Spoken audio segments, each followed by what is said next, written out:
Hello everyone and welcome to Indo Raptor Productions, where today we're going to be taking a look at the Neca Godzilla 1994. So this is Godzilla's first iteration, of course recreated by Neca. This is their own original sculpt.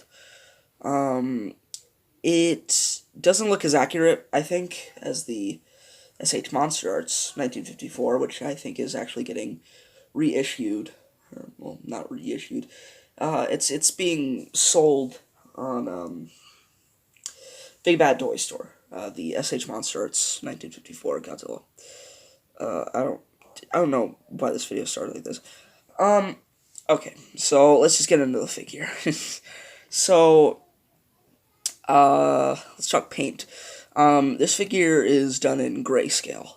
So you know, it's meant to reflect the movie, of course, the movie from '54.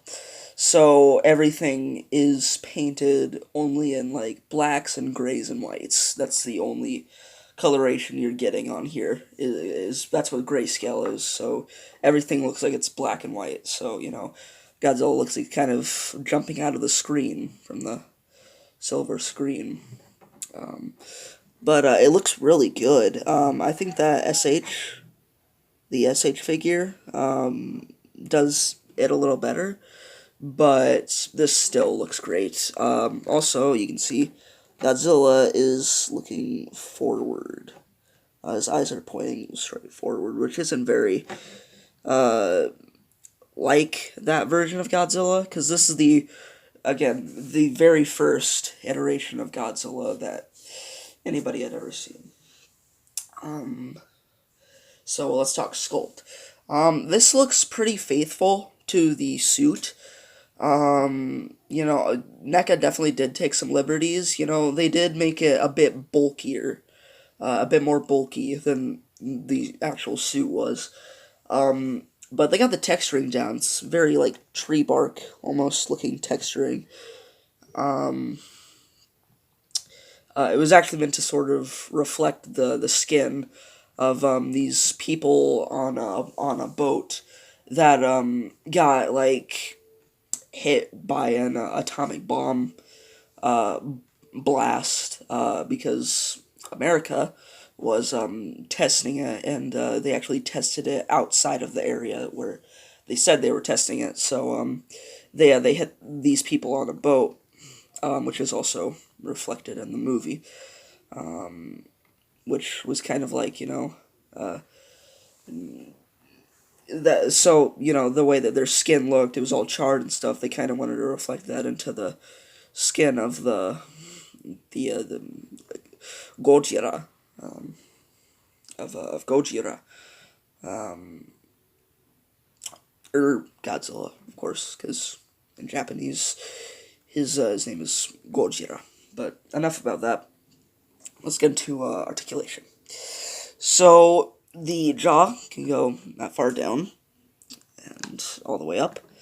The neck, the head itself, is on a pivot, so you can go that far up and about that far down, and it can also swivel as well, so you get that in a nice movement.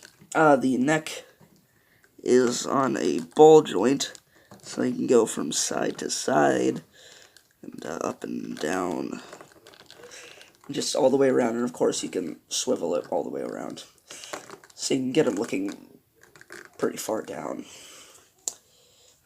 which is nice. The waist it's kind of on a ball joint, so you can go about that far down. Kind of breaks the sculpt. The spines, you can go about that far down. And then you can go pretty far up.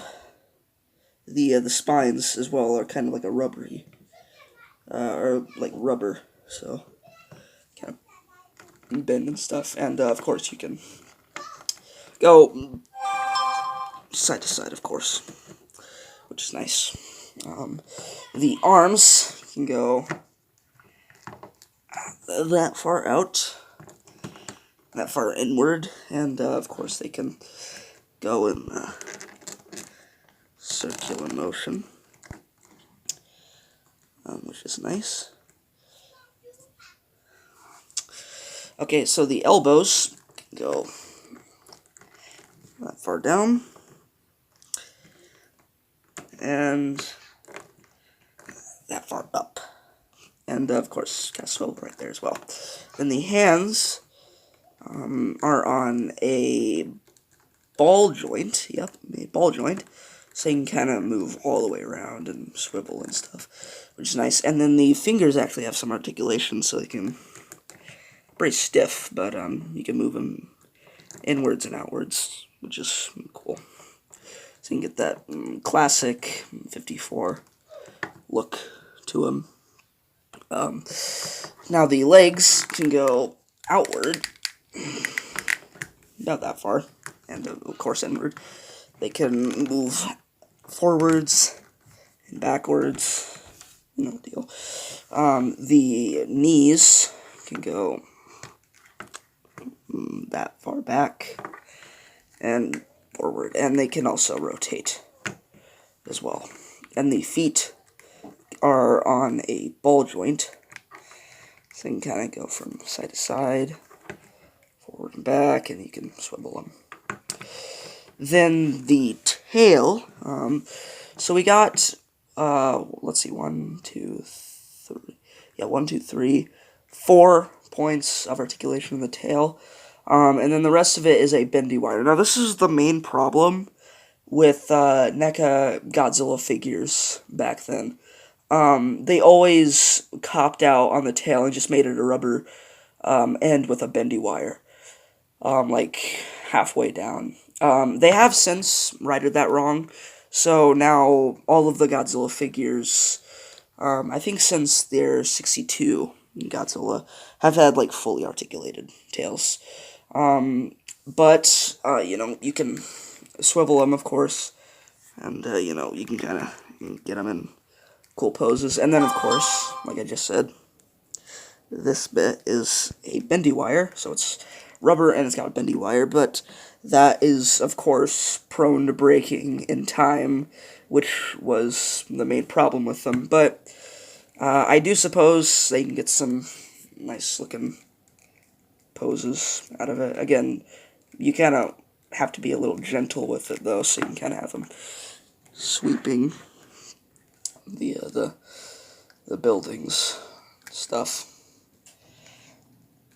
Maybe have him destroy Tokyo Tower. Don't think he's that big, because he's only 50 meters tall in the original film. Okay, so let's talk accessories. So he comes with this atomic breath piece, which is just straight white. I don't know, no, yeah, it's just straight white. There's no, you know, like wash or anything on top of it. It's just straight white. This piece is a reused atomic breath piece for, I believe it was the 1962 Godzilla. Well, no. I don't know what this one is actually particularly from. I know that's just from a former NECA Godzilla figure. This might actually be from this guy right here, but I don't know. But he comes with an atomic breath piece, so basically you open the mouth, and there's actually a hole in the back there. You can't see it, but there's a hole in the back. So you can kind of just shove it in there. Kind of have to be a little rough with it, but now he has his atomic breath. So, you know, you can fire that all over Tokyo. I don't really have any buildings. Well, I suppose I do. Actually, let me just go get them real quick. They're only over here. These are the buildings from the Jakks Pacific Big Ghidorah. They're a figure that they kind of just break away. So you can kind of have them attacking this, you know, so you can kind of explode that. So that's kind of cool. So, you know, it looks really cool with the atomic breath piece, of course. Okay, So that's it for accessories. Let's get into comparisons. So here he is, next to the aforementioned Jack Pacific 2019 mini Godzilla. Gotta get rid of that. There we go. Okay, so here he is next to the small Godzilla from Jack's. So you can kind of get an idea of the scale if you have this figure. So yeah, he's 6 inches. So yeah. Here he is next to the soon to be reviewed Playmates Gigan 2004.